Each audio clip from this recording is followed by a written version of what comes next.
नमस्कार, welcome to my channel inspiration always. मैं हूं डॉक्टर प्रीति और आज का हमारा टॉपिक है what is the right time to become a parent. Parent बनने के लिए सही समय क्या है। वैसे तो ये वीडियो खास उन कपल्स के लिए है जो पेरेंटहुड का एक्सपीरियंस करने की जर्नी को स्टार्ट करना चाहते हैं और प्लान कर रहे हैं, लेकिन जो ऑलरेडी पेरेंट्स बन चुके हैं वो लोग भी इस वीडियो से बेनिफिट ले सकते हैं।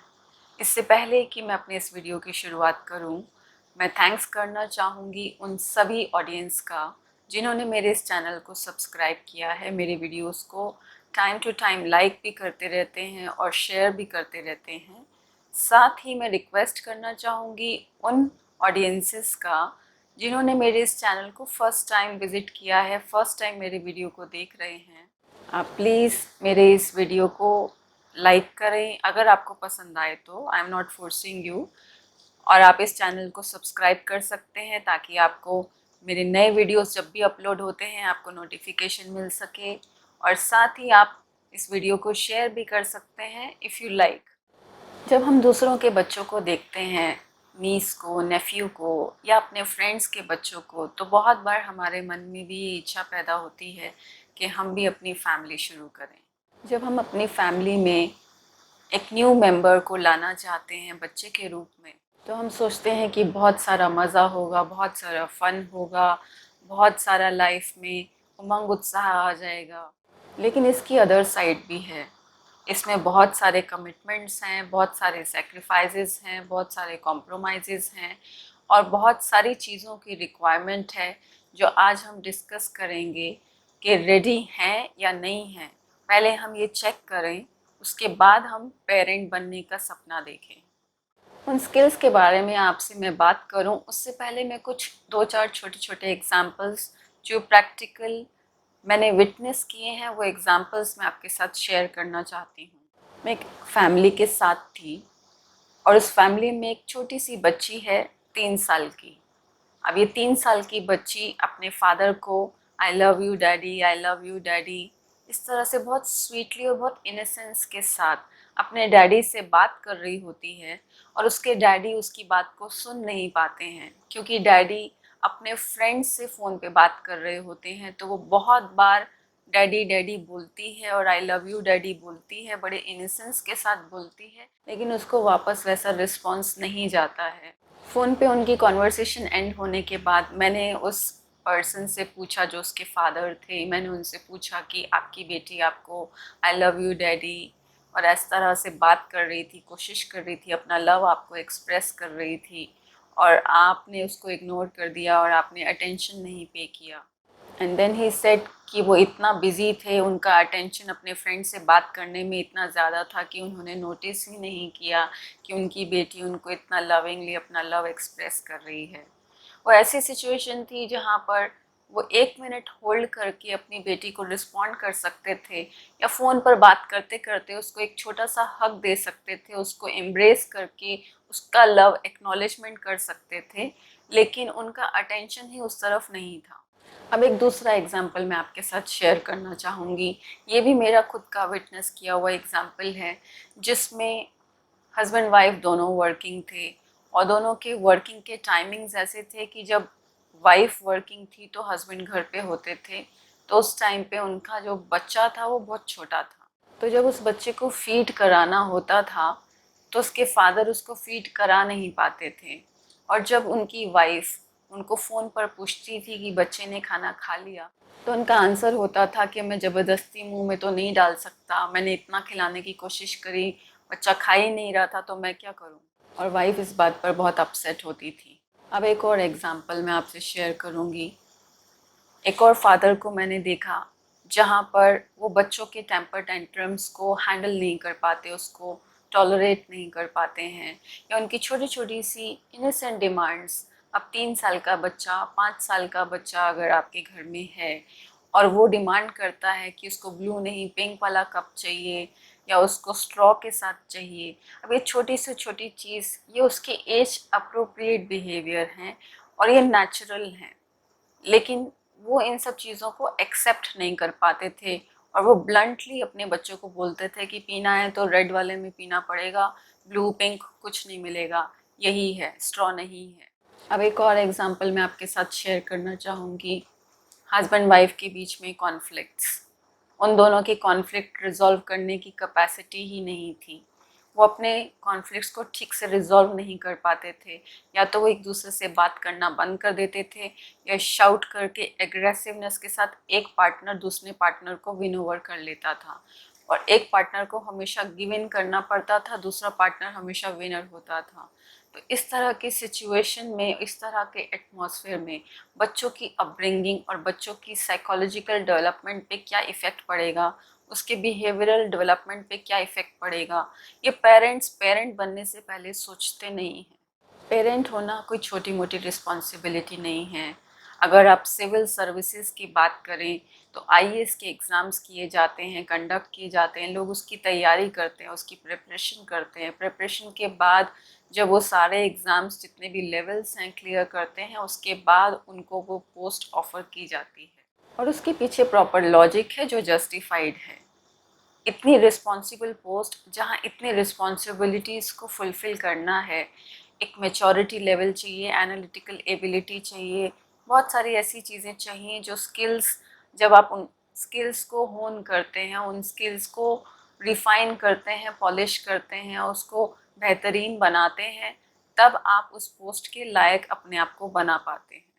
उसी तरह से ही ड्राइविंग की अगर हम बात करें तो आपको ड्राइविंग का लाइसेंस लेने के लिए पहले प्रैक्टिस करना पड़ता है। आपको कुछ ट्रैफिक रूल्स समझने होते हैं, और आपको कुछ स्किल्स की प्रैक्टिस करनी होती है जो ड्राइविंग के लिए बहुत ज़रूरी है। उसमें भी पहले आपको लर्निंग लाइसेंस मिलता है, और जब आप बहुत अच्छे से प्रैक्टिस कर लेते हैं, अगर आप जेन्युइन तरीके से लाइसेंस लेना चाहते हो विदाउट एनी ब्राइब के, तो आपको प्रॉपर प्रैक्टिस करके अपनी स्किल में मास्टरी करके फिर ही प्रॉपर ड्राइविंग लाइसेंस मिलता है। हमें इस बात को बहुत ज़रूरी है समझना कि हम बच्चे को अपने शौक़ के लिए या अपने फ़न के लिए इस दुनिया में नहीं लेकर के आ रहे हैं। एक गॉड की क्रिएशन को हम इस दुनिया में लेकर के आ रहे हैं, तो हमें उसको बेस्ट से बेस्ट देना है, और गिविंग की फीलिंग होनी चाहिए। बच्चा उस स्टेज में होता है जब वो पेरेंट्स के ऊपर डिपेंडेंट होता है, अपनी फिज़िकल ग्रोथ के लिए, मेंटल ग्रोथ के लिए, इमोशनल ग्रोथ के लिए, स्पिरिचुअल ग्रोथ के लिए, हर तरह की ग्रोथ के लिए बच्चा जो है वो पेरेंट्स पर डिपेंडेंट होता है। तो पेरेंट एंड चाइल्ड का रिलेशनशिप होता ही इस तरह का है कि चाइल्ड पेरेंट से लेता है। तो आप उस गिविंग कैपेसिटी में हैं या नहीं हैं, क्या आप रेडी हैं, क्या आप उसको वो एग्जैक्टली वो सब दे पाएंगे, उतनी क्षमता रखते हैं जो एक बच्चे की अपब्रिंगिंग के लिए ज़रूरी है। जब कोई जॉब की वैकेंसी निकलती है तो उसमें qualifications, desired qualifications, preferred qualifications और एक्सपीरियंस की ऑलरेडी रिक्विजिट्स दिए हुए होते हैं। इंटरव्यूअर जब सिलेक्शन करता है तो इंटरव्यूई के स्किल्स को चेक करता है कि उसके स्किल्स जो भी प्रॉस्पेक्टिव जॉब पोस्ट है उससे मैचिंग है या नहीं है। उसका नॉलेज बेस और उसके स्किल्स मैचिंग होते हैं तभी ही एचआर जो है उनको जॉब ऑफ़र देते हैं।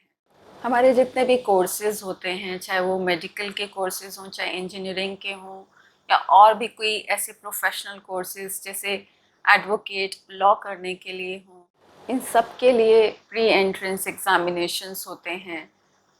बहुत सारे एग्ज़ामिनेशंस के बाद ही आपको वो जो डिज़र्व आप करते हैं वो पोस्ट दी जाती है, लेकिन आपको अपने आप को प्रूव करना पड़ता है कि that you deserve that post. तो पेरेंटहुड को लोग बहुत लाइटली लेते हैं। पेरेंटहुड समझते हैं कि उसके लिए कोई स्किल्स रिक्वायर्ड नहीं है, कोई लर्निंग रिक्वायर्ड नहीं है, और बस डिसीजन लिया और हम पेरेंट बन गए। तो आज के इस वीडियो में मैं बात करना चाहती हूँ उन सभी चीज़ों की जो बहुत इम्पॉर्टेंट हैं। अब तक आप सोच रहे होंगे कि नॉर्मली जो अभी तक हम सुनते आए हैं, पेरेंट बनने के लिए हमें सबसे पहले अपनी फ़िज़िकल हेल्थ को चेक करना होता है, वेदर वी आर रेडी और नॉट, हमारी एज अप्रोप्रिएट है कि नहीं है।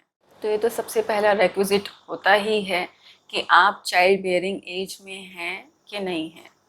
फिर सेकेंड रिक्विज़िट होता है कि आपकी हेल्थ अप्रोप्रिएट है, वेलबींग है, आपकी बॉडी इस लोड को कैरी कर पाएगी, उसमें कोई कॉम्प्लिकेशंस के चांसेस तो नहीं हैं।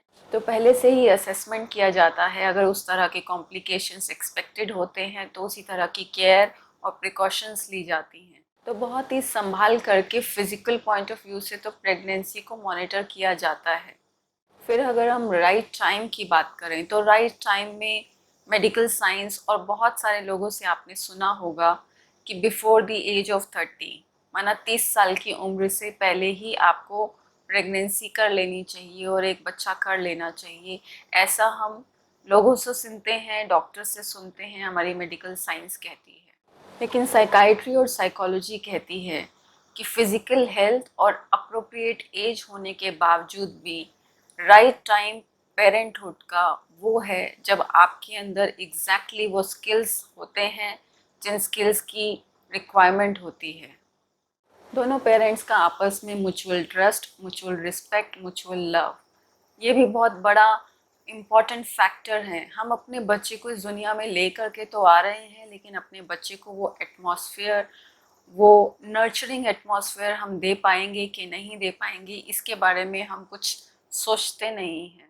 और बाद में जब बच्चों को बिहेवियरल इश्यूज़ होते हैं या कुछ साइकोलॉजिकल इश्यूज़ होते हैं तो वो समझते हैं कि शायद बच्चे की प्रॉब्लम है और बच्चे में कोई ना कोई कमी है, लेकिन वो नहीं सोचते कि इसमें बहुत बड़ा रोल और बहुत बड़ा कंट्रीब्यूशन किस तरह का एटमॉस्फेयर आपने बच्चे को उसकी ग्रोथ एंड डेवलपमेंट के लिए दिया, इसके ऊपर बहुत डिपेंड करता है। बहुत सारे इश्यूज़ हमारे चाइल्डहुड से ही शुरू हो जाते हैं, वो बड़े होने के बाद डिफरेंट पर्सनालिटी डिसऑर्डर्स के रूप में सामने आते हैं, लेकिन उसके रूट्स हमारे चाइल्डहुड में होती है। तो मैं यहाँ बात करना चाहूँगी कि पेरेंट बनने से पहले हमें बहुत बड़ी रिस्पॉन्सिबिलिटी को निभाना होगा।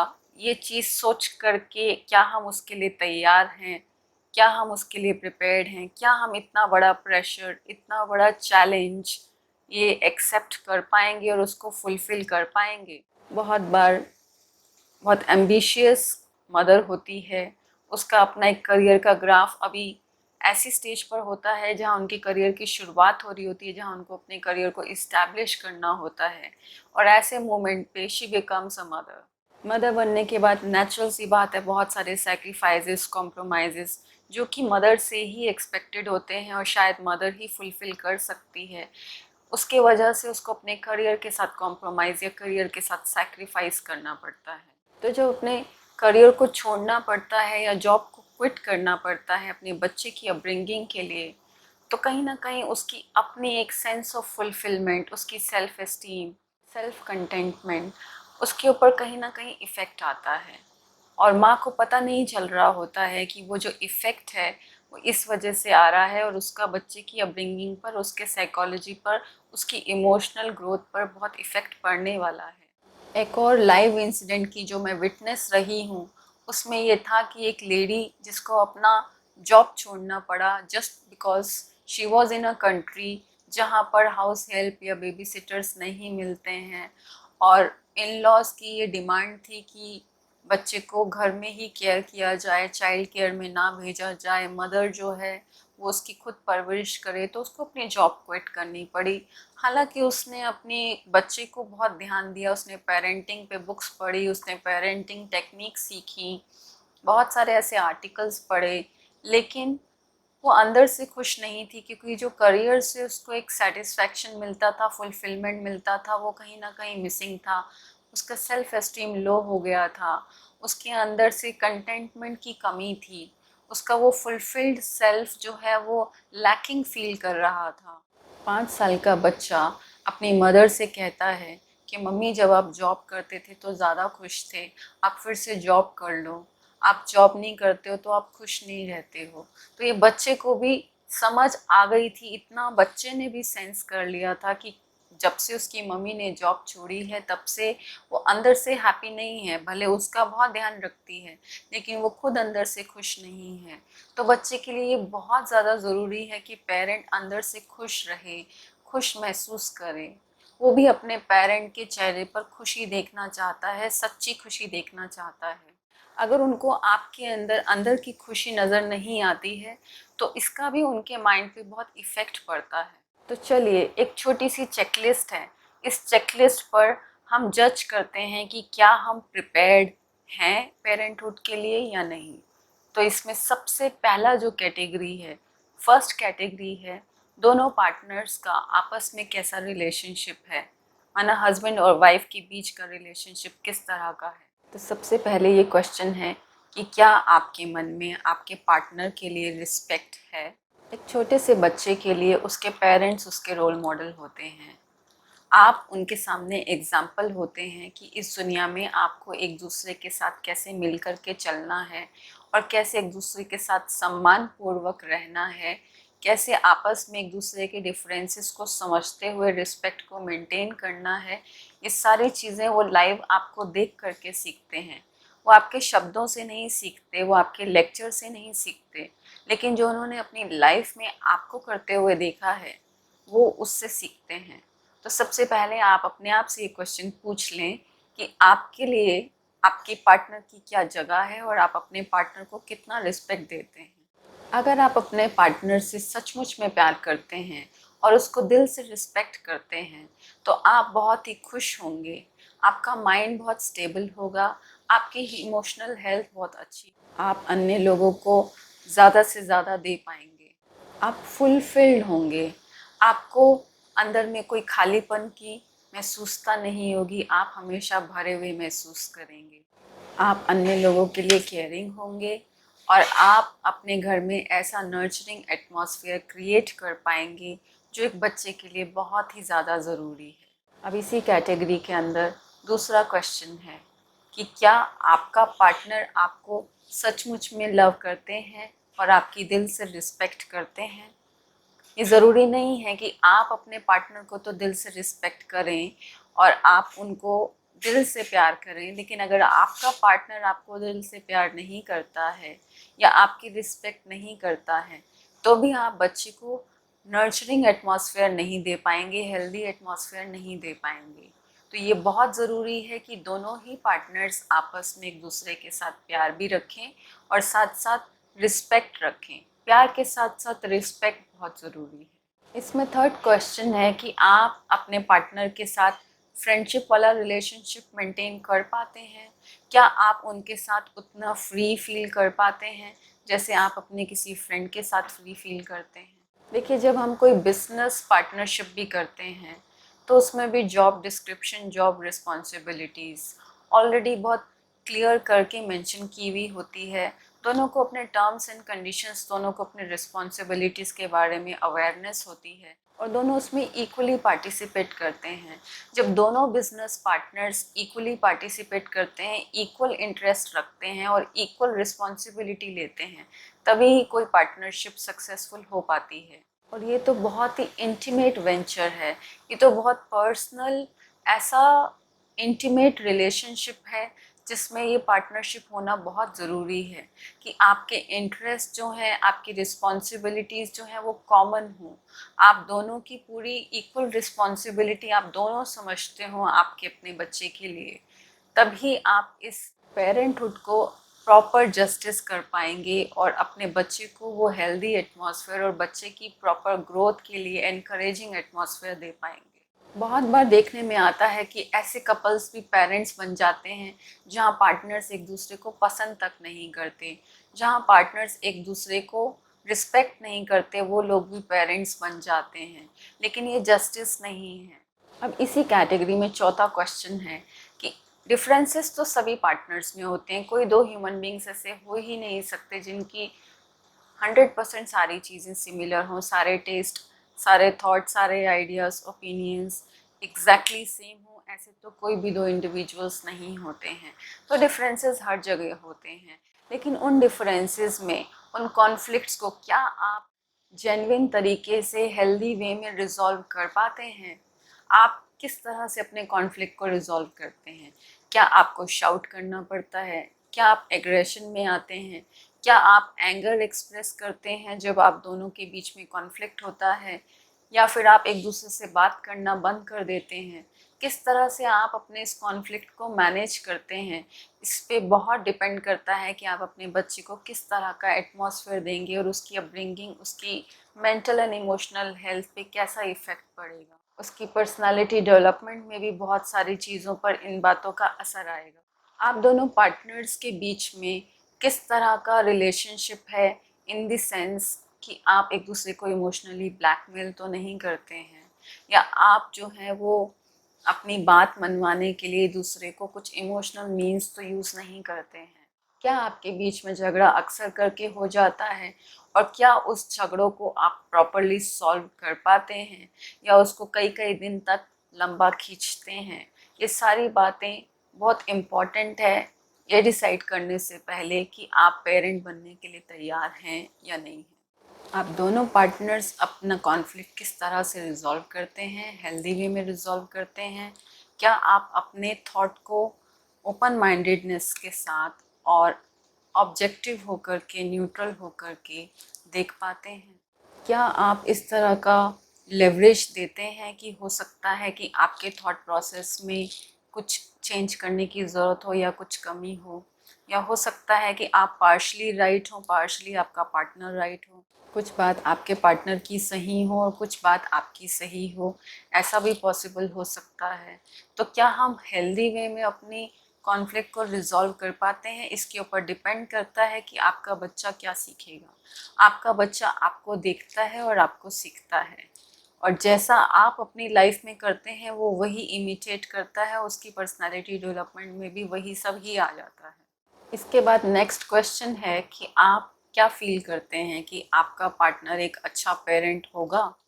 अगर आपको लगता है कि आप तो एक अच्छे पेरेंट बन सकते हैं और अच्छे पेरेंट बनने की सारी क्वालिटीज़ आपके अंदर हैं, लेकिन अगर आपका पार्टनर उसमें पार्टनरशिप नहीं करता, माना अगर आपको लगता है कि आपका पार्टनर एक अच्छा पेरेंट बनने की क्वालिटीज़ उसके अंदर नहीं है, तो भी आपको डिसीजन लेने से पहले सोचना पड़ेगा।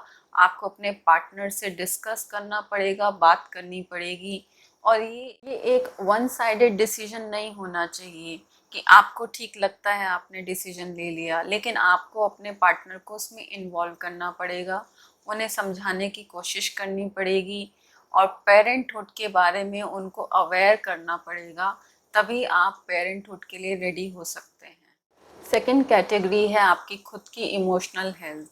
अगर आपको लगता है कि आपकी अपनी इमोशनल हेल्थ स्टेबल नहीं है, तो आपको पहले अपनी इमोशनल हेल्थ को स्टेबल करना होगा before you become a parent. इसमें सबसे पहला क्वेश्चन है, क्या आपको अपने बारे में जागरूकता है? क्या आप अपने बारे में जानते हैं कि आप कौन कौन सी बातों से इमोशनली डिस्टर्ब हो जाते हैं, और क्या बेटर वेज हो सकते हैं उस तरह की सिचुएशन को इमोशनली हैंडल करने का, जिससे कि आपकी मेंटल स्टेबिलिटी बनी रहे? अगर आपको इस बात की अवेयरनेस है, तो आप रेडी हैं पेरेंट बनने के लिए, क्योंकि जो सेल्फ अवेयर लोग होते हैं वो कम मिस्टेक्स करते हैं, और जिनको अवेयरनेस ही नहीं होती, जिन्हें पता ही नहीं रहता कि उन्हें क्या क्या इमोशनल हेल्थ रिलेटेड प्रॉब्लम्स हैं, तो वो एक अच्छे पेरेंट साबित नहीं हो सकते, क्योंकि अनकॉन्शियसली उनसे वो मिस्टेक्स होती रहेंगी जो नहीं होनी चाहिए, और जिसका आपके बच्चे के ऊपर बुरा असर पड़ सकता है। सेकंड क्वेश्चन है कि क्या आप अपने अंदर खालीपन या अकेलापन महसूस करते हैं? अगर आप अपने अंदर खालीपन या अकेला महसूस करते हैं, तो आप अभी पेरेंट बनने के लिए रेडी नहीं हैं। आप अगर ये सोचते हैं कि बच्चा आपके खालीपन को या अकेलेपन को दूर करेगा, तो ये बहुत बड़ा मिस्टेक है जो आप बच्चे के साथ करेंगे, क्योंकि बच्चा आपकी कमी को पूरा करने के लिए इस दुनिया में नहीं आप ला रहे हो, और ना ही आप अपने अकेलेपन को दूर करने के लिए इस दुनिया में ला रहे हो। पेरेंट का रिलेशनशिप जो बच्चे के साथ है वो बहुत ही सेल्फलेस रिलेशनशिप है। पेरेंट को गॉड से इक्वल रखा गया है इसी रीज़न से कि सिर्फ पेरेंट ही ऐसा एक रिलेशनशिप है जिसमें चाइल्ड जो है अपने पेरेंट को सेल्फलेस रूप में देखता है, और पेरेंट अपने चाइल्ड को सेल्फलेसली ट्रीट करते हैं, सेल्फलेसली लव करते हैं। तो अगर आपके अंदर अकेलापन है या खालीपन है, तो आप अपने बच्चे को राइट एटमॉस्फेयर नहीं दे पाएंगे। बच्चा इस दुनिया में पैदा होता है खुश रहने के लिए, खुशी वाले माहौल में आने के लिए, अपनी लाइफ को एंजॉय करने के लिए। हम बच्चे को इस दुनिया में लाते हैं कि वो अपनी इस लाइफ को एंजॉय करें, अपनी विशेस फुलफ़िल करें, अपने डिज़ायर्स और अपनी एक्सपेक्टेशंस को पूरा करें, और लाइफ को एक्सप्लोर करे, ना कि हमारी कमी को पूरा करे। हम आते ही उसके ऊपर अपनी रिस्पॉन्सिबिलिटी नहीं डाल सकते, दिस इज़ इनजस्टिस। आप बच्चे के ऊपर अपने आप को खुश रखने की या आपका अकेलापन या खालीपन दूर करने की रिस्पॉन्सिबिलिटी नहीं डाल सकते हो। तो आपको इस बात पर बहुत ध्यान देना होगा कि पहले आप अपने खालीपन और अकेलेपन को भरने के दूसरे उपाय करें, कुछ दूसरे तरीके ढूंढें और पहले अपनी इमोशनल हेल्थ को ठीक करें, उसके बाद ही आप डिसीजन लें कि आप पेरेंट बनना चाहते हैं। कभी कभार हमारे कुछ ऐसे अनरिजॉल्व इमोशनल ट्रॉमास होते हैं, हो सकता है चाइल्डहुड में हो या पार्टनरशिप में आए हों या फ्रेंडशिप में आए हों, कहीं भी आए हों, लेकिन हमारे कुछ अगर अनरिजॉल्व इमोशनल ट्रॉमास हैं तो पहले हमें उसकी हीलिंग करनी है, उसके बाद ही हम पेरेंट बनने का सपना देखें। कई बार इस तरह के ट्रॉमास होते हैं जो generation to generation pass on होते हैं, ट्रांस जनरेशनल इमोशनल ट्रॉमास, जैसे ग्रैंड पेरेंट्स ने आपके पेरेंट्स के साथ किया, आपके पेरेंट्स ने आपके साथ किया, अब ना चाहते हुए भी अनइंटेंशनली और अनकॉन्शियसली आप वो अपने बच्चे को पास ऑन कर देंगे। तो इस साइकिल को ब्रेक करने के लिए पहले आपको अपने अनरिजॉल्व इमोशनल ट्रॉमास को हील करना है। इसके लिए बहुत सारे टेक्निक्स हैं, ग्राउंडिंग टेक्निक्स हैं, रिलैक्सेशन थेरेपीज़ हैं, मेडिटेशन है, होपोनोपो करके एक मेडिटेशन है, बहुत सारे ऐसे वेज हैं, बुद्धा के मेडिटेशन है, वट एवर जो भी आपको सूटेबल है, जो भी आपको इंटरेस्टिंग लगे, जिससे भी आपको बेनिफिट हो, लेकिन आपको पहले अपने अनरिजॉल्व इमोशनल ट्रॉमास को हील करना है, उसके बाद ही आप पेरेंट बनने का डिसीजन लें। फिर नेक्स्ट क्वेश्चन है जो आपको अपने आप से पूछना है, वो ये है कि क्या आपको अच्छी नींद आती है। अगर आपको अच्छी नींद नहीं आती है तो आप इरिटेटेड रहेंगे, फ्रस्ट्रेटेड रहेंगे, आपका पेशेंस लेवल कम होगा, आपके एनर्जी लेवल्स लो होंगे, आप फ्रेश फील नहीं करेंगे। अगर आपकी नींद अच्छी है तो आप एनर्जेटिक फील करेंगे, एंथुसियास्टिक फील करेंगे और उमंग उत्साह अपनी लाइफ में फील करेंगे। किसी भी एक्टिविटी को आप बहुत इंस्पिरेशन के साथ, बहुत मोटिवेशन से कर पाएंगे, आपका पेशेंस लेवल हाई होगा। तो इसलिए नींद अच्छी लेना बहुत ज़रूरी है। और नींद अच्छी ना आना या नींद ना आना या टूट टूट कर आना, ये साइंस हैं कि आपकी इमोशनल हेल्थ ठीक नहीं है, आपकी मेंटल हेल्थ ठीक नहीं है। तो आपके माइंड को रिजुविनेट होना बहुत ज़रूरी है, आपकी बॉडी को रिजुविनेट होना बहुत ज़रूरी है। तो पहले आप अपने इन इश्यूज़ को रिजॉल्व करें, उसके बाद ही आप डिसीजन लें कि आप पेरेंट बन सकते हैं। आपको ये जानना भी बहुत ज़रूरी है कि बच्चों के साथ बच्चों को पैदा करना और बच्चों को बड़ा करना, इसमें क्या क्या जिम्मेवारियां इन्वॉल्व हैं। आपको अपनी नींद का त्याग करना पड़ सकता है, आपको सोशल आइसोलेशन करना पड़ेगा, आपको सोशल मीडिया, सोशल सर्कल और सोशल जितने भी हमारे फंक्शंस हैं उसमें आप उतना कंट्रीब्यूशन या उतना एंजॉयमेंट नहीं कर पाएंगे अगर आप बच्चे को जन्म देते हैं और पेरेंट बन जाते हैं तो। क्योंकि या तो आप पेरेंट होकर के बच्चे के साथ इनजस्टिस करेंगे या फिर आपको अपनी इन चीज़ों के साथ कॉम्प्रोमाइज़ करना होगा। तो क्या आप उसके लिए अभी रेडी हैं? अगर आपको एवरी वीकेंड पार्टी करना पसंद है तो आपको ध्यान देना होगा कि ये सब चीज़ें बच्चा होने के बाद आपकी कॉम्प्रोमाइज्ड होंगी और आपको इन सब चीज़ों के लिए टाइम नहीं मिलेगा। तो क्या आप अपने आप को उस कंडीशंस में भी खुश रख पाएंगे और कंटेंटेड रख पाएंगे? तो ये सब डिसीजन लेने से पहले आपको ये पता होना चाहिए कि बच्चा पैदा करने के बाद क्या क्या जिम्मेवारियाँ, it's not only the fun, उसमें बहुत सारी पेशेंस और टॉलरेंस चाहिए। बच्चे टेम्पर टेंट्रम्स दिखाएंगे, कभी सामान फेंकेंगे, कभी खाना नहीं खाएंगे। तो उस समय आप अपने मेंटल कूल मेंटेन कर सकते हैं, अपने माइंड को काम रख सकते हैं।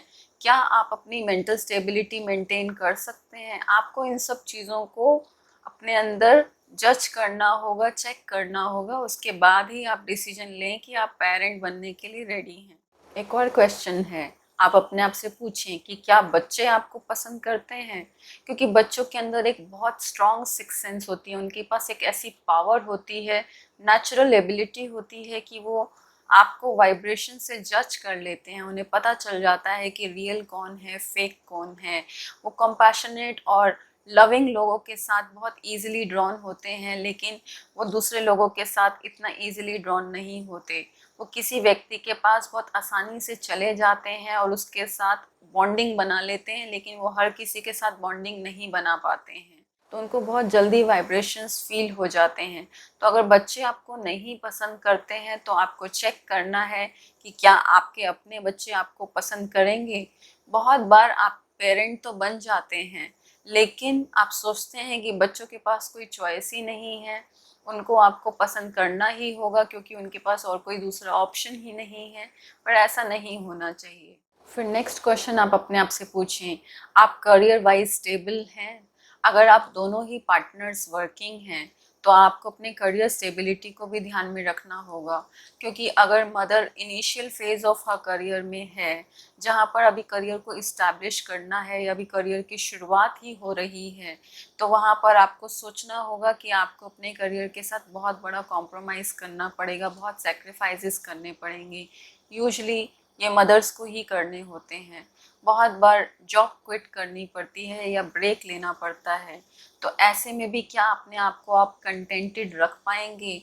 आपको इंटेलेक्चुअल फुलफिलमेंट वहाँ नहीं मिलने वाली है। आपको क्रिएटिव वे में फुलफिलमेंट मिलेगी, लविंग रिलेशनशिप में फुलफिलमेंट मिलेगी, लेकिन जो आपका इंटेलेक्चुअल पोटेंशियल है, जो आपका इंटेलेक्चुअल टैलेंट है, उसका फुलफिलमेंट शायद कॉम्प्रोमाइज्ड हो जाए। तो क्या आप इन सब चीज़ों के लिए मेंटली प्रिपेयर्ड हैं? और क्या आप ऐसे सर्कमस्टांसेस में भी अपने आप को खुश रख पाएंगे?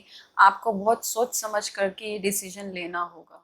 आपको ये भी देखना होगा कि आप ऐसी जगह पर रहते हो जहाँ बच्चा नेचर को एक्सपीरियंस कर पाए, नेचर के साथ अपना कनेक्शन बना पाए, या उसको बार बार अपने लोकेशंस ना चेंज करने पड़े। अगर आपकी जॉब इस तरह की है जिसमें बहुत फ्रीक्वेंटली आपको चेंजेस करने पड़ते हैं, अपनी लोकेशन चेंज करनी पड़ती है, तो जब तक बच्चा एक जगह पर एडजस्ट होता है, उसका उस जगह के साथ और वहाँ पे रहने वाले लोगों के साथ, अपने फ्रेंड्स के साथ एक बॉन्ड बनता है, तो ये उसके लिए ट्रॉमा होता है कि उसको दूसरे जगह पर जाना पड़े, नए जगह पे जाना पड़े, फिर नए बॉन्ड्स बनाने पड़े, तो ये उसके लिए ट्रॉमा है अगर ये बार बार होता है। तो आपको इन सब चीज़ों का भी ध्यान रखना है कि आप अपने बच्चे को इस तरह का एटमॉस्फेयर दें जहाँ पर बच्चे की लोकेशन बार बार चेंज ना हो।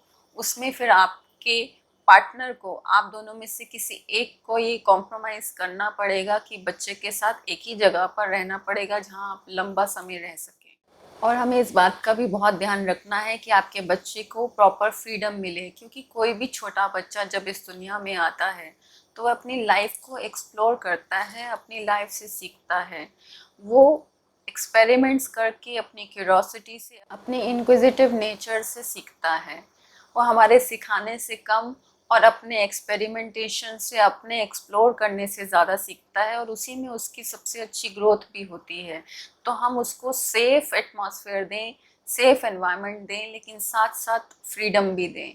तो क्या हम ऐसा कर पाएंगे? आप ये भी अपने चेक करें, उसके बाद ही डिसीजन लें कि आप पेरेंट बनने के लिए रेडी हैं। आपके पास अपने लिए भी एक इमोशनल सपोर्ट होना बहुत ज़रूरी है। एक ऐसी कम्युनिटी होनी चाहिए या फ्रेंड सर्कल होना चाहिए या आसपास ऐसे रिलेटिव्स होने चाहिए, जब आप लो फील करें या जब आपके पास चैलेंजिंग टाइम हो, तो आपके पास वो कम्युनिटी हो सपोर्ट करने के लिए। और आपके बच्चे को जब ज़रूरत पड़े, कभी अपने बच्चे को छोड़ना पड़े, तो ऐसी कम्युनिटी होनी चाहिए आपके पास जब आप उनसे सपोर्ट ले सकते हो। साथ साथ आपको अपने बच्चों को भी ऐसा एनवायरनमेंट देना पड़ेगा जहां वो अपने फ्रेंड्स चूज़ कर सकें, उनके पास इतने मल्टीपल ऑप्शंस हों कि वो अपने फ्रेंड्स चूज़ कर सकें। उनको फोर्स ना किया जाए कि जो हमारे एडल्ट फ्रेंड्स हैं उनके बच्चों के साथ ही उन्हें फ्रेंडशिप करनी है। They should be able to choose.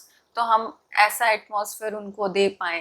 तो जब इन सारी चीज़ों को हम ध्यान में रखते हैं तो हम एक अच्छा पेरेंट बन सकते हैं और अपने बच्चों को एक अच्छा चाइल्डहुड दे पाते हैं और उनकी ग्रोथ एंड डेवलपमेंट में उनको हेल्प कर पाते हैं। क्योंकि अगर आपने इन सब चीज़ों का ध्यान नहीं रखा तो इसके रेपरकशंस आपको बाद में फेस करने पड़ेंगे। अभी तो आप अपने बच्चों को अपने हिसाब से कंट्रोलिंग वे में एडजस्ट करा लेंगे, लेकिन फ्यूचर में आपको वो सब चैलेंजेस फेस करने पड़ेंगे और आपको बच्चों से उस तरह के इश्यूज सामने आएंगे जो फिर आपके लिए एक स्ट्रेस हो जाएगा उसको हैंडल करना। इसलिए बेटर है कि हम पहले से ही अपने बच्चों की अपब्रिंगिंग का इतना ध्यान रखें, उसको ऐसा प्रॉपर एटमॉस्फेयर दें, नर्चरिंग एटमॉस्फेयर दें, एक ऐसा नरिशिंग एटमॉस्फेयर दें जिससे कि बच्चों की ग्रोथ एंड डेवलपमेंट जो है अपनी फुल कैपेसिटी में, वेल बीइंग में हो सके, और आप भी खुश रहेंगे, आपके बच्चे भी खुश रहेंगे, और आपका उनके साथ बॉन्ड भी बहुत अच्छा बना रहेगा, और आपके अंदर गिल्ट या रिग्रेट के कोई भी चांसेस फ्यूचर में आपको नहीं आएंगे। तो आज के इस वीडियो में मैंने आपके साथ बहुत सारे इस तरह की चीज़ें शेयर करी, बहुत सारे क्राइटेरिया शेयर करें। अगर आपको इनसे रिलेटेड कुछ भी क्वेश्चंस हैं, क्वेरीज हैं, या कुछ डिलेमा है, कुछ कन्फ्यूजन है, आप प्लीज़ कमेंट सेक्शन में लिख सकते हैं। आपकी अपनी कुछ और राय है या आपका अपना कुछ ओपिनियन है, वो भी आप अपने इस कमेंट सेक्शन में लिख सकते हैं। और अगर ऐसा कुछ होगा जिसमें रिप्लाई करना होगा तो I will try to reply in one और दी अदर फॉर्म। हो सकता है मैं अपने नेक्स्ट वीडियो में उन क्वेश्चंस को कवर करूं, तो आप अपने रिमार्क्स ज़रूर लिखें, अपना ओपिनियन ज़रूर शेयर करें, और कमेंट सेक्शन में आप अपनी क्वेरीज भी लिख सकते हैं। Thank you so much for patiently watching this video. Thanks for supporting my channel.